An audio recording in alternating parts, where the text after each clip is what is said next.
Samsung S90D to the left, TCL QM7 to the right. If we were to do these in movie mode to movie mode, default setting out of the box, this is what it would look like. The Samsung S90D pulls pretty far ahead in terms of the contrast that you get. And I wanted to show this example off to show you just how pinpoint accurate the sharpness is on the Samsung S90D. That's not to say that the picture quality on the TCL QM7 is bad, but now we're seeing what it looks like when you go up against the actual king of TVs in 2024. I'm telling you right now, there really is no higher pinnacle than the S90D. I've looked at all of the best TVs, and this one pulls way ahead in pretty much every real way imaginable, except for brightness comparatively to the G4 and the S95D. Outside of that, it is a damn win. Now, looking at what we have on the, again, TCL QM7, it still is producing an impressive picture quality for being default out-of-the-box picture quality.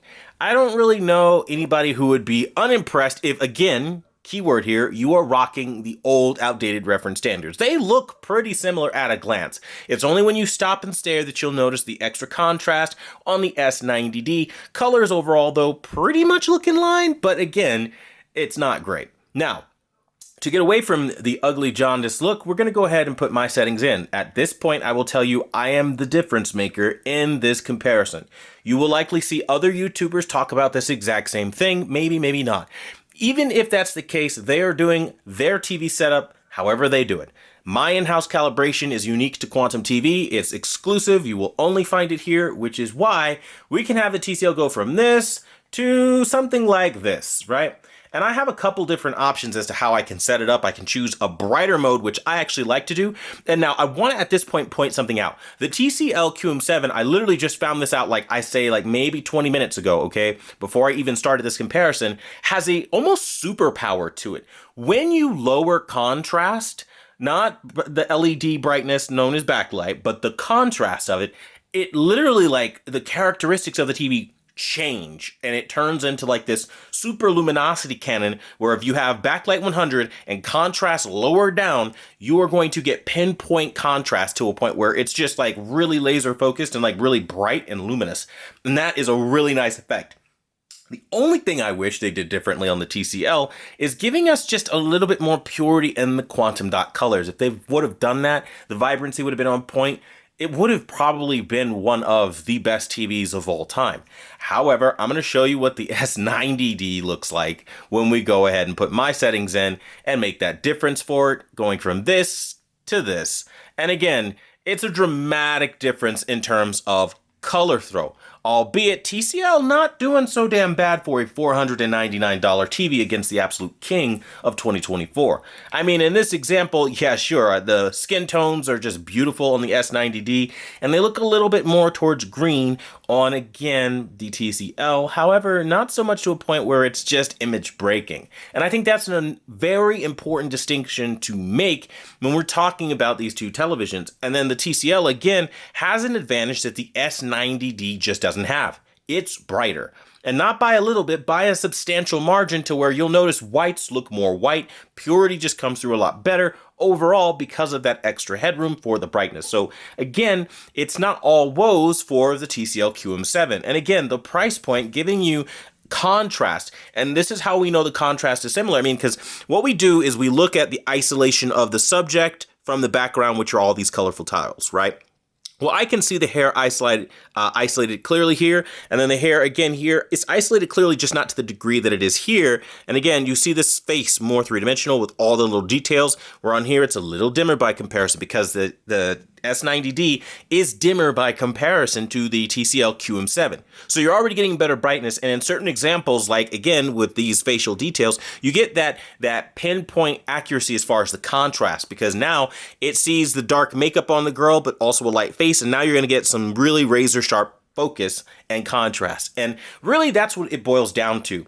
Depending on what you look at, you can have tighter focus on subjects than what you get on other TVs. And I think that's one of the biggest wins for the budget category. Now, where it falls apart, again, if you look at the color tiles, this is where you can also see contrast is a miss. Richer color versus not so rich color. Again, you can see that the greens, the magentas, the blues for sure, the yellows for sure. All of the colors are just a more toned down version of the S90D. And again, some people might like the more subdued colors and maybe won't want a very vibrant TV like we have on the S90D. But for me, it really kind of comes as a crippling thing when you look at skin tones.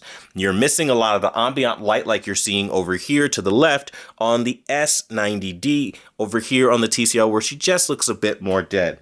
Now I can try to switch to my more warm profile, which isn't vivid. It won't target the most bright picture, but we can get a little bit more of the skin tone back. But even as you see, when I rock my absolute best, there's just no real fighting chance for the TCL to make up that ground. So again, TCL has had their best chance giving to them. We are not doing anything to make them look bad.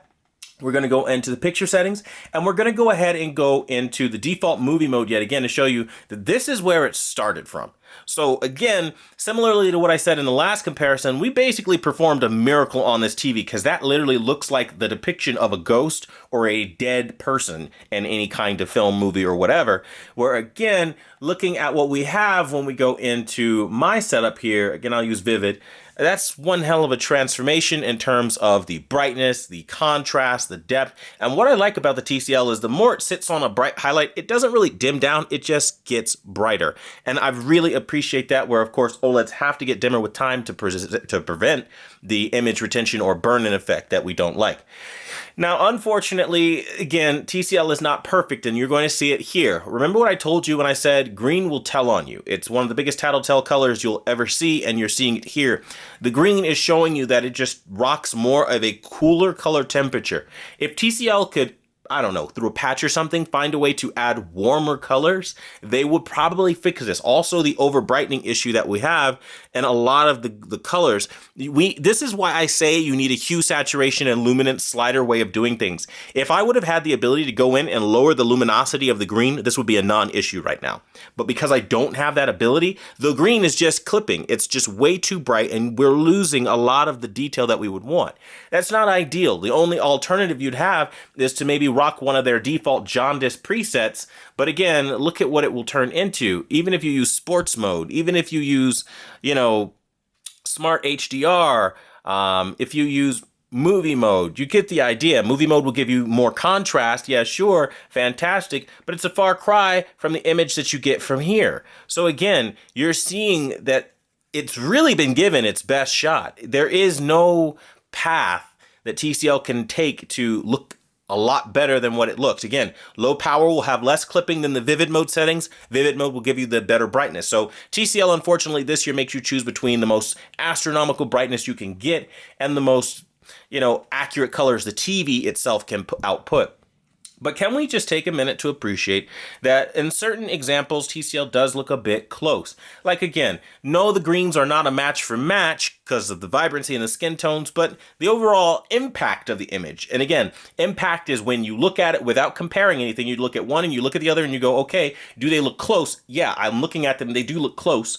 It's just certain areas need to be tweaked. Again, it needs more warmth to the image. You need more, again, vibrancy in certain colors, but that's almost it. Now, when you're able to sit here and say for $499, the only thing you're missing is warmer colors and a little bit extra contrast in some areas, I think that's really a win for the budget market, because we've never seen TVs like this where black levels really look this good. Like, as I sit directly in front of the TCL, its black levels are really dark, and I wouldn't say they're like OLED inky or anything. They're a hair or two, I'd say about 2 hairs below where OLED would be. And that's impressive, again, for the price point. The contrast, though, is identical. I'm looking at these two shoes and they look very identical. Only when I pixel peep can I notice little things that my trained eye has known to see. Like, again, the better, darker, deeper reflections here, gradating from the darker part of a reflection to the brighter part of reflections. Because again, reflections have multiple highlights in them that give them that luminosity. Where again, this is not as dark as you're going to get over here, which takes takes away from that luster of sheen and shine from a high heel shoe that you're going to see in an example like this when light hits it. Again, similarly, when we look at the richness and the purity of the red here, it's just not on that same level. They're not driving their quantum dots as beautifully. And this really can, again, really be fixed by one thing. Your luminosity of your colors is just way too damn high. That is the ultimate way they can fix this. Now again, whether they listen and they lower their luminosity or not is irrelevant because they still don't have the purity or the vibrancy level that they're going to have on something like the Samsung S90D. I mean, look at all of the gorgeous, beautiful quality. It's 3D. It's like you could reach out and grab it. And now you're seeing where this is more 2D, a little bit more dead and flat.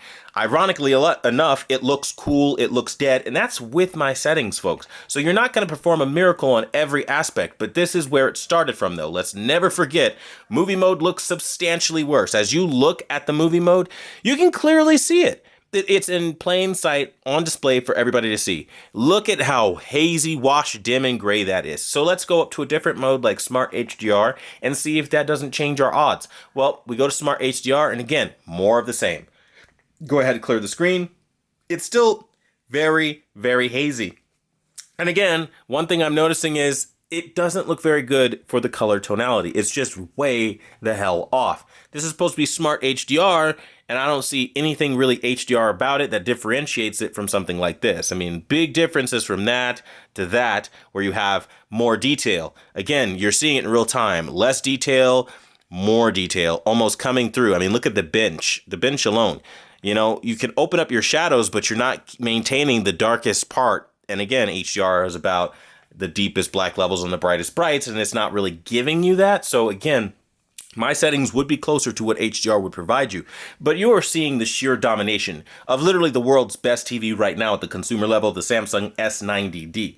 I'm telling you, I'm going on about the S90D so much because of its majesty, because of its color throw. Look at all of those beautiful colors in that little pattern there, that little color wave. You are seeing it very, very clearly. And again, the isolation is bar none. You aren't getting beaten out. When you talk about the curvature of her hips, the detail in her hair, the stool itself, all of it's more three-dimensional and that looks more two-dimensional. These are going to be your gains when we talk about one versus the other. Now, one area TCL is exceptionally strong this year is sharpness in the color yellow. I see every little piece of all of these little glitter particle effects and things like that. The bottle, very three-dimensional. It looks tremendous. And honestly, in this particular example, it pulls way ahead of what we have on the S90D, where it's not giving me that same level of sharpness, detail. I can see every little bit of glitter there. I can't on the Samsung S90D. And this is a testament to when people say, oh, OLED's always going to have better details. No, it will trade off depending on processing and the scene that it's processing for. And this is a perfect example. You're seeing it here, particle effects, glitter, so on and so forth. So don't let anyone ever tell you that, oh, it's just you got to, pay more money, blah, blah, blah, blase, blase. That's not always the case because these things are going to be up to the manufacturer. Now again, in large, we can clearly see the winner of the comparison is obviously going to be the Samsung S90D, no shit. But when we look at the TCL, its proposition value at $499 for the same exact size is pretty damn freaking amazing when you look at the contrast gains. It's virtually identical in a lot of scenes to what we're getting out of the, again, more step-up flagship type model, or in this case, junior flagship QD OLED model. Now, when we look at this though, we can kind of see some issues kind of spawn. And one of the issues is that, again, that cooler color temperature that they target is a bit of a hindrance. And you can see that in the skin tones, and it just doesn't look good. You can see that in the color blue and in the crystals. It's just not as rich. And richness of color is what the S90D does in spades. That's ultimately what made me fall in love with it. And even after losing one of my televisions, or two of my televisions, I ended up actually repurchasing the S90D in place of my S95B and another S95D because I couldn't be without that. So I'm telling you right now, you're seeing a beautiful example of picture quality. Now, in this example, I really want to point your attention to the color and particularly how good it looks on a black background. Now I'm going to open up my shadow detail just a little bit so that you guys can see all of the stars and what they look like. And you can clearly see the black levels look great. I'm now at my camera sensitivity to light, or ISO 2000. And in that, you can see there's a little bit of gray at the bottom here. But again, it's nothing image breaking. And when you're watching it dead center, as I said, dead center, I don't really care. And I think a lot of people really, honest to God, for this price won't care and will be more than blown back by what they're getting for the price. Again, we're going to lower our ISO back down to where we had it, back to normal, and we're going to continue forward. And continuing forward, you can see certain differences. And again, I still am really shocked by the examples of really foliage is what I would say. Foliage and small particles, the TCL digs that stuff out like nobody's business in a way that the Samsung just is not doing. For all Samsung's claims this year of a 4K AI processor, upscale everything to 4K, fantastic, I love it, it's great. TCL is doing almost the same thing, but a little bit better in some instances. Like, look at all of the leaves you see on that tree right now. You have such a level of contrast that just doesn't exist on the QD OLED. You can look again at the finer details in the clouds, and you can isolate each and every last one of them, and you really can't do that. They're a little bit more blurry on the Samsung. I've done nothing to make the Samsung look terrible or bad, and again, this is a testament to TCL's processing power. And to those who think I'm a Samsung shill, always handing out wins for Samsung, this is not an area where Samsung is going to collect a win, so there you go. You finally have your moment of, hey, finally something negative for Samsung.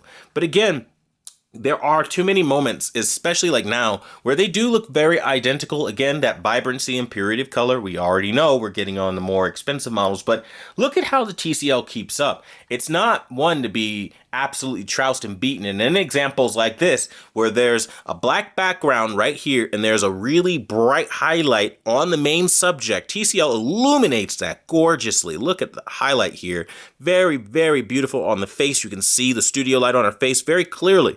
Where this is more of a soft light, where this is, again, more, I would say more of a hard light, and it looks, again, very highlight rich comparatively. Again, you're going to have to choose what works best for you. But again, I think, again, when we talk about price, this is where everybody kind of becomes divided. Now, yes, in an example like this, the Samsung is going to body what the TCL can do. So don't think you're going to, see some amazing OLED experience, because you're not. Because you can clearly see that on a black background that's closer to, 100%, or rather close to the full 1% of black, right? The true black that you have. You're seeing it, and it looks really, really good, but both do look good. It's just that extra detail, obviously, on the Samsung is what's taking the cake here. I don't think anybody would be surprised to see that. Again, black scenes like this, dark, really dark scenes like this, it's going to be a win all day, every day for something like an OLED. But TCL ain't doing bad, and I got to give credit where credit's due. Now, again, when we get to, scenes that have more darkness than light, the dark areas, especially with colors and stuff like that, this is where you have to celebrate the QD OLED. Especially fireworks scenes, forget about it. You're not going to get better on any other manufacturer, television, anything than a QD OLED, especially when you talk about scenes like this, because you see how flat that starts to look. The luminosity and contrast, though, are still good, and going back to our first reference image, you can kind of see it's just a bit bright for what we're looking at. And again, the Samsung does look a bit dim in comparison. So that's going to really affect certain types of watchers. If you are somebody that just wants a really bright TV, you're probably going to want the TCL over the QD OLED. There's no one size fits all, but honestly speaking, I think this should give you enough of an idea as to what it's doing. I could show some more examples off, but we'd literally be here all day. I'll maybe show one more example so we can get an idea of where we are. Show something moving, because I know people will complain you just showed still pictures, and explain some things. So let's dive into some content and then go from there. Now, in terms of anime, you can clearly see the brightness of the TCL is where it makes a difference. In this scene of One Piece, you can clearly see how the brightness is just overpowering compared to what the S90D can do, where it's just dim in this example. Yeah, colors look better, but now you're starting to see the nitty-gritty. Brightness is going to make a difference in a lot of examples. Now, unfortunately, lack of color accuracy and gradients is where we run into a ton of other issues with the TCL. Notice how the Samsung is is separating each color individually. You have dark to light to lighter, and this is just kind of like pale, pale, pale. It's just, when it gets to scenes that are too challenging like this, it thinks, oh, we need to brighten all this up. The correct approach is to intelligently go highlight by highlight and darken where it needs to be dark and dim this down so you can actually see the sharp lines of the fire, and you can see the fire here. Dim that down. Go in, dim down that purple, dim down your subject, dim it down. They need more intelligent algorithms to help drive their backlighting system, and they just don't have them. I literally have the answer right before you, literally pointing out and showing you where they could dim this stuff down because I know what they need. If only somebody can listen or get these people to listen to me, you would see the best TV on earth. If just one manufacturer pulled me aside and said, Quantum, how do we do this? What do you think would make it look better? I'm going to tell you. When you get to highlights like this, brighten it up. You get to freaking smoke like this, darken it down. We don't need constant global brightness. That's stupid. It's wasteful. You don't need to do that. And I'd imagine with not driving the entire panel as bright as you can get it, you're actually going to save more energy. So you wouldn't even really need to go overzealous with the energy saving features either. If only, I mean, look at all the things I'm telling every single manufacturer in this moment is stuff that like the Samsung is kind of already doing on the S90D, right? What would be the first thing I would say? Okay, you need to darken down your brightest areas. Look, the smoke, dim it down a little bit. It's a little too bright, right? Go to your chest here. That's not supposed to be that bright. Darken that. That's a darker area. The band here, the sky in the background does not need to be so globally bright or full screen bright. Dim down the background. Separate the subject from the background and add the highlights and ambient light where it belongs. Like again, the shadows on the chest. We'll look at what's happening over here. This is the difference in, again, pixel peepers like myself. This is where we make our kind of exit from the conversation, because you can see all those little nuanced things that I'm talking about, not just applying brightness for the sake of brightness, but adding darkness where it belongs to give shadows, because that's a part of lighting. The light and the dark creates an image, and they are only going about it like only the highlights matter. It's stupid. It's wasteful, as I've said, and it's ultimately what's holding their image back from looking like that. I truly believe TCL could look every bit that good if they stopped doing stupid processing. I think that's TCL's biggest problem right now. But again, we are talking about a $499 television up against something that isn't $499 and is not even probably going to be considered by people in that price range. But I still think it is possible. Look at how close they've gotten already. I mean, we are pretty much there. It's not like I'm looking at a 30-year-old image or a black and white image. We are so close to having something so very similar.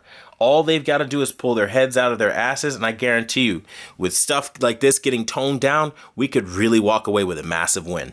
So in the 2023 Spears & Munsell UHD benchmarking disc, or rather UHD benchmarking disc, you can clearly see there is a vast difference in picture quality. Especially once we get to more nature scenes like this, the divide becomes massive, right?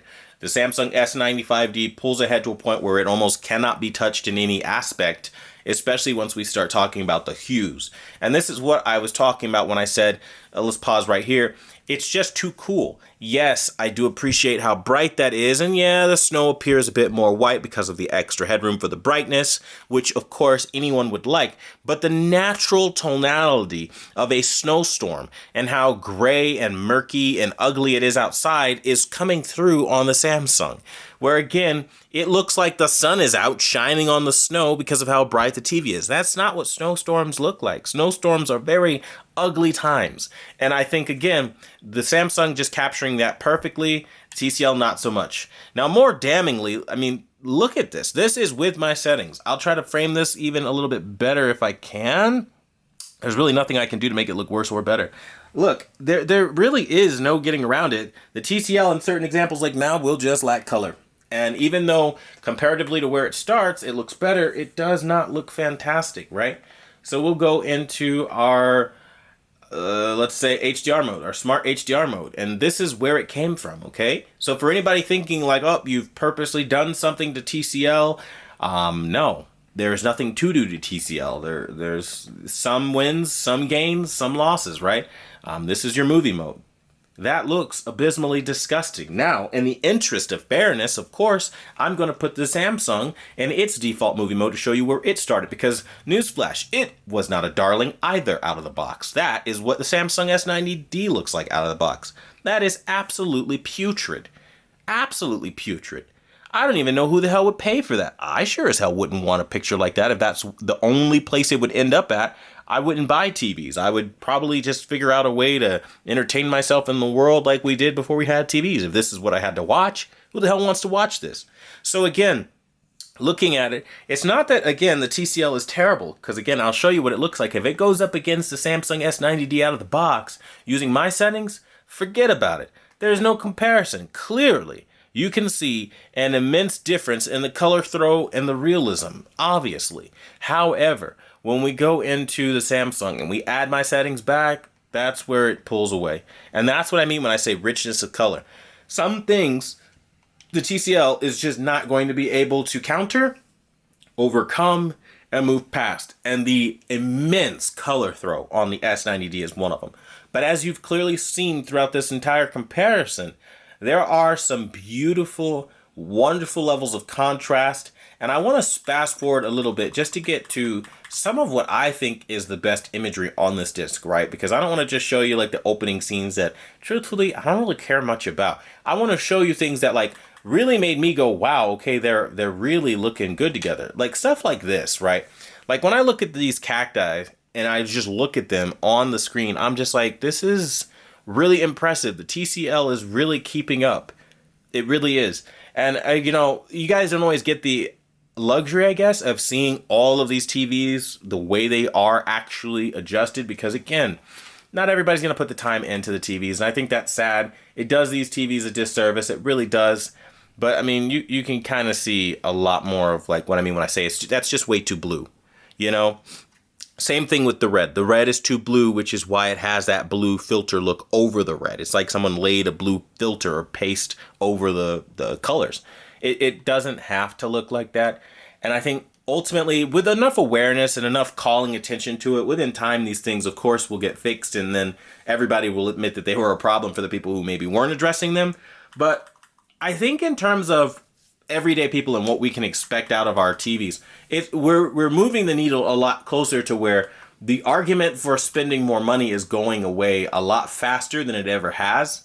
Before, you used to have to spend an arm and a leg and a newborn child to get, you know, excellent picture quality. And nowadays, it's like you really can just show up to the party with $500 and get damn close to something that costs a lot more money. And in this case, it's not really that much more. So it's, you know, it's about $1,000 more, with the average price being about $1,400 for the 55-inch for the S90D. And again, $500 right now for the TCL. But look at how amazing. And I'll pause right here. Again, in certain examples, the TCL pulls ahead. Like this owl right here, this is a total win for TCL over the Samsung. Because remember what I told you, fine details like foliage look better, but also feathers. So I'm seeing every individual little piece of the feather, every little everything. It's gorgeous. And then the black levels are deep. Yeah, there's some blooming. I'll open up my ISO a little bit so you can see a little bit of it if I can. You can probably see that. I had to go to ISO 2500 to show you. You can see some blooming trail around the owl here, for sure. But the rest of the image is mostly black after that, and black around here, and it's just that little blooming trail. So there is, I don't even think that's blooming at this point. That's more so haloing, right? Where it just has a little halo around the edges of some objects. So that is something that, yes, annoying, while annoying, you do have to kind of consider. We aren't buying the most absolute mecca of a fucking television. And I don't think, again, anybody's going to treat it like we're doing that. But you can clearly see in a lot of examples how it's doing pretty damn good. And I don't think anybody expected the TCL to do as good as it has done. And this TV truly is impressing me. The more I see it, I mean, it's going up against the world's greatest TV right now by measurements, by real-time data, real-time comparison. And I couldn't be more impressed with what TCL has been able to achieve. I mean, I have wanted this for so many years for everybody, where we get not only mini LED, but quantum dot mini LED with good motion, good brightness, and for an affordable price, more importantly, because the most important thing, we always say, how much is it, right? How much is this going to cost me? And $499, I shit you not, That is literally the price point of some of those bullshit Walmart TVs a lot of people are going to be picking up this Black Friday. You know, just running in there, buying any piece of garbage TV just to say they have a new TV, and they're not even going to see what their money could have bought them if they were just a little bit more diligent with some research. So I couldn't speak highly enough about this comparison. While ultimately, yeah, TCL does lose to the Samsung S90D. It comes, I think, way too close for comfort for a lot of people that, again, maybe spent that money and didn't really want to, maybe wanted a brighter TV or maybe something, you know what I mean? Like, I could see people feeling a type of way about this image quality being this good. And I think ultimately that's probably why you're not hearing about these TVs like the TCL as much, because it's kind of industry breaking, if we're being honest. No one is doing this right now. Not Sony, not Samsung, not LG, and the big three. So to see this, I can't commend it more. Not even Hisense is doing something like this. Hisense is falling way behind nowadays in the terms of their motion, especially looking very bad, and they have posterization. Again, a lot of issues on that side of the camp. Hopefully they fix them and get back to the Hisense I personally know and love. But we'll see with time. Either way, I think this is just a great showing for TCL. But I want to thank you guys so much for watching the #1 brand in honesty. And until the next video, I'll see you guys later.